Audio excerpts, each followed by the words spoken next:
साईं की बात।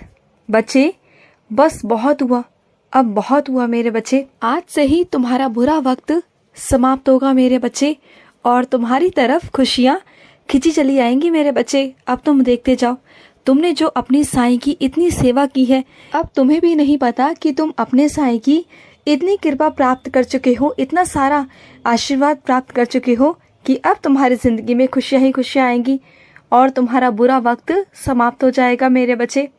और सुनो, जिन मेरे बच्चों ने अपना नया व्यवसाय खोला है या फिर जिनका व्यवसाय है ना, वो किसी पर निर्भर होकर काम मत करो मेरे बच्चे। अगर अपने काम में तरक्की चाहते हो, उन्नति चाहते हो ना, तो तुम्हें खुद से बाहर निकलना होगा, ज्ञान लेना होगा, अनुभवी लोगों से मिलना होगा, उसके बारे में जानकारी लेनी होगी, तभी तो जाके तुम अपने काम को आगे बढ़ा पाओगे।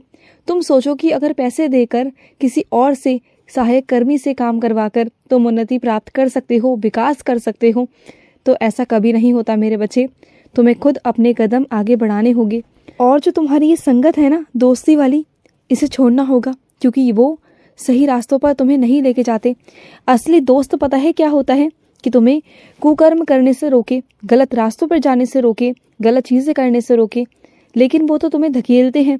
तो वो तुम्हारे सबसे बड़े दुश्मन हुए मेरे बच्चे। वो कहाँ से तुम्हारे मित्र हुए?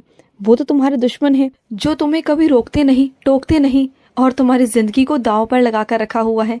तुम जानते हो ना कि तुम्हारे परिवार वाले कितने दुखी हैं, कितने परेशान हैं तुमसे, तुम्हारी हरकतों से, और तुम बिल्कुल किसी की बात नहीं मानते हो। और ये बात मुझे बिल्कुल अच्छी नहीं लगती। जिस दिन मैं अपनी पर आ गया ना, फिर देखना मैं तुम्हारी भी नहीं सुनूंगा। बार बार तुम्हें माफ करता जा रहा हूँ, इसका मतलब ये नहीं कि तुम्हारा साईं तुमसे कुछ कहेगा नहीं। मैं तुमसे जितना प्यार करता हूँ ना, उतना तुम्हारी चिंता भी है मुझे, तुम्हारी फिक्र भी है। अगर मुझे सख्ती बरतनी पड़ी तो मैं सख्ती बरतूंगा, तुम्हें गलत राह पे जाने से रोकूंगा, क्योंकि मैं तुम्हारा साईं हूँ, तुम्हारा बाबा हूँ, और मेरा फर्ज भी है और मेरा हक भी है कि मैं रोकूं तुम्हें। और फिर देखना तुम, इसलिए पहले से ही कह रहा हूँ कि सुधर जाओ। और सुनो, आज तुमने कुछ नया बनाने का कोशिश करी और वो बहुत बहुत अच्छा बना।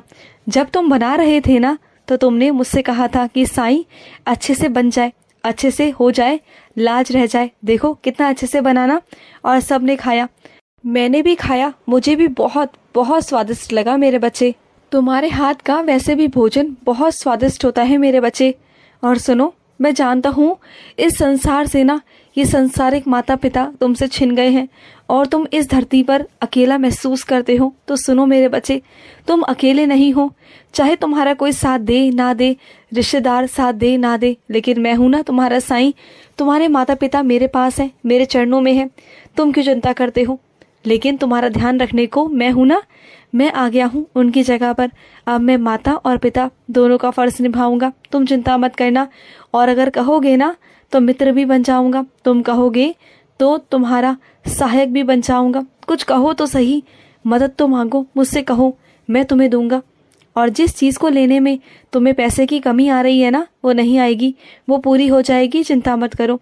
कुछ ही दिनों के अंदर वो पैसों की कमी पूरी होगी और तुम वो चीज़ खरीद लोगे। और सुनो मेरे बच्चे, जब भी तुम मेरे आगे प्रार्थना करते हो या मेरे आगे कोई पर्ची लिख कर रखते हो ना, तो उसमें नहीं शब्द का प्रयोग मत करा करो। नहीं शब्द नहीं आना चाहिए। तुम कुछ भी कहो ना, उसमें सकारात्मकता होनी चाहिए। ये मत कहो कि साईं मैं काश ऐसा नहीं कर पाया तो मुझे करवा देना। नहीं का प्रयोग नहीं करना। सिर्फ ये कहना है कि साईं मुझे ये करना है और आप करवाओगे, ऐसा लिखना है। नहीं का प्रयोग बिल्कुल मत किया करो। चाहे तुम मेरे आगे कोई पर्ची रखो या कुछ भी मेरे बच्चे, या मेरे आगे कोई प्रार्थना करो या अपने लिए या किसी और के लिए, उसमें नहीं शब्द का प्रयोग मत करा करो।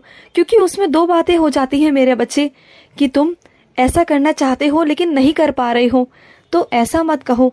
क्योंकि नहीं ना एक नकारात्मकता को स्वागत करता है। तो मैं नहीं चाहता कि तुम्हारे आसपास नकारात्मकता हो, बल्कि कहो कि मैं ये कर सकता हूँ, मैं करूँगा, और साईं आपने करवाना है, हक से कहो। फिर देखो वो चीज़ें कैसे होती हैं, टल नहीं सकती। और अगर कोई तुमसे कहता है ना कि ये चीज़ तुम नहीं कर सकते हो, लेकिन ये बात तुम्हें पता है कि तुम कर सकते हो, तो किसी की बातों में मत जाना। अगर तुमने ठान लिया है, सोच लिया है कि तुम ये 1 साल के अंदर ही अंदर कर लोगे, तरक्की कर लोगे, उन्नति कर लोगे, तो तुम्हें करने से कोई रोक नहीं पाएगा। चाहे कोई कितना भी बड़ा 30 मार खान क्यों ना हो, कितना भी बड़ा मेरे बच्चे, कोई कुछ नहीं कर पाएगा। चाहे कोई कितना भी बड़ा क्यों ना हो, चाहे कितनी भी बड़ी पदवी पे क्यों ना हो, लेकिन अगर तुमने ठान लिया ना तो तुम उससे भी आगे निकल सकते हो। समझ गए ना? मैं तुमसे ही कह रहा हूँ, समझो इस बात को। अपने अंदर से जो ये नकारात्मक चीजें हैं ना, इसे निकाल दो कि मैं ये नहीं कर सकता, मैं वो नहीं कर सकता। अरे सब कुछ कर सकते हो तुम साईं के बच्चे हो, समझे ना? तो समझा करो मेरे बच्चे, ये मत सोचा करो। और तुम्हारा शरीर जो थका थका सा रहता है ना, उसके लिए एक काम किया करो, जमीन पर लेट जाया करो और अपने हाथ पाँव को बिल्कुल ढीला छोड़ दिया करो थोड़ी देर के लिए, 10-15 मिनट के लिए। या तो ऊपर आसमान की तरफ देखो, या फिर मेरे बच्चे अपने कमरे के अंधेरे की तरफ देखो और उसे एकटक देखते जाओ और अपने शरीर को बिल्कुल खुला छोड़ दो, बिल्कुल अच्छे से थकावट से दूर कर दो। बिल्कुल शरीर को खुला छोड़ दो, एकदम से हाथ पैर छोड़ दो और अपने शरीर को आराम दो। फिर देखो 10 या 15 मिनट बाद तुम्हारे शरीर में थकावट नहीं होगी। और बोलो उस वक्त कि साईं साईं साईं बोलो, अपने आप को बोलो और अपने शरीर को बोलो। जैसा हम अपने शरीर को बोलेंगे ना, वैसा ही हमारा शरीर सुनता है, हमारा शरीर सुनता है, ये बात ध्यान रखना। अगर तुम बोलोगे ना कि मेरा शरीर तो थका हुआ है, मैं बीमार हूँ, तो तुम्हारा शरीर सुनेगा और फिर वैसा ही करेगा। अगर तुम कहोगे ना कि नहीं, मैं बिल्कुल फुर्ती है मेरे अंदर, मैं कोई भी काम कर सकता हूँ, मेरे में बहुत जान है, तो देखना तुम्हारा शरीर सुनेगा और करेगा। उसे करना पड़ेगा मेरे बच्चे, तुम कर कर देखो और अपने अंदर से ना ये सब चीजें त्याग दो। और सुनो, तुम मेरे लिए जो मुकुट लेकर आए हो ना, वो मुझे बहुत बहुत पसंद आया मेरे बच्चे, बहुत पसंद आया। तुम बहुत दिनों से सोच रहे थे कि अपने साईं के लिए मुकुट लेकर आओगे, लेकिन तुम लेकर आए, मुझे बहुत पसंद आया मेरे बच्चे, बहुत पसंद आया। और सुनो, देखो तुम जिस चीज के लिए परेशान हो रहे थे कि साईं मुझे वो चीज लेनी है, मैं कहाँ से लूँ, क्या करूँ, देखो दिलवा दी ना, दिखा दिया ना वो जगह, वो रास्ता कि तुम्हें क्या करना है और कैसे करना है। और देखो वहाँ का नाम भी क्या है, साईनाथ है ना। फिर तो देखो, मैं तुम्हें संकेत भी देता रहता हूँ कि मैं तुम्हारे हमेशा साथ ही रहता हूँ। तुम्हें क्या लगता है कि तुम्हारा साईं बड़ी से बड़ी इच्छाएं पूरा करता है? नहीं मेरे बच्चे, मैं तो तुम्हारी रोज की दिनचर्या का भी ख्याल रखता हूँ। जब भी तुम मुझसे कहते हो ना कि साईं मुझे ये खाना है, तो देखो वही चीज मैं तुम्हें खिलाता हूँ। वो पहनना है तो वही चीज तुम्हें पहनवाता हूँ। तुम कभी कभी कहते हो ना कि साईं मैं वो चीज खोज रहा हूँ, वो मुझे मिल नहीं रही, कोई दुकान नहीं मिल रही, तो देखो कैसे दिलवा देता हूँ। तो यही तो है साईं की लीला। तुम्हारा साईं हर तरीके से तुम्हारे साथ में है, हर तरीके से। तुम्हारा भगवान नहीं है, वो तुम्हारा मित्र है, तुम्हारे साथ साथ चलता है, तुम्हारा सखा है, तुम्हारी परछाई है। तुम्हारा साईं कोई छोटी मोटी चीज़ नहीं मेरे बच्चे। तुम जाओगे ना अगर गहराई में, तो बहुत कुछ है मेरे बच्चे, बहुत कुछ। अरे तुम्हारा साईं तो तुम्हें वहाँ तक ले जाएगा जहाँ तक तुमने सोचा भी नहीं होगा। अभी तो तुम जिन चीज़ों में रहते हो ना, वहाँ से मैं तुम्हें बाहर निकाल करना और भी आगे ले जाना चाहता हूँ। तुम्हारी ज़िंदगी को, तुम्हारी किस्मत को बदलना चाहता हूँ, तुम्हारे आसपास के माहौल को बदलना चाहता हूँ। मैं चाहता हूँ कि तुम अपनी ज़िंदगी को खुलकर जियो। जो ये तुम्हें एक ज़िंदगी मिली है ना, उसको तुम खुलकर जियो, इसे व्यर्थ मत करो किसी ऐसे लोगों के लिए जो तुमसे ईर्ष्या करते हैं, जो तुमसे जलते हैं मेरे बच्चे। ऐसे लोगों से दूर ही रहो। और सुनो, तुम ना इतने परेशान हो रहे हो ना जिस चीज़ के लिए, उतना परेशान बिल्कुल भी मत हो। और आज साईं का चरित्र पढ़ोगे तो तुम्हें उसका उत्तर भी मिल जाएगा।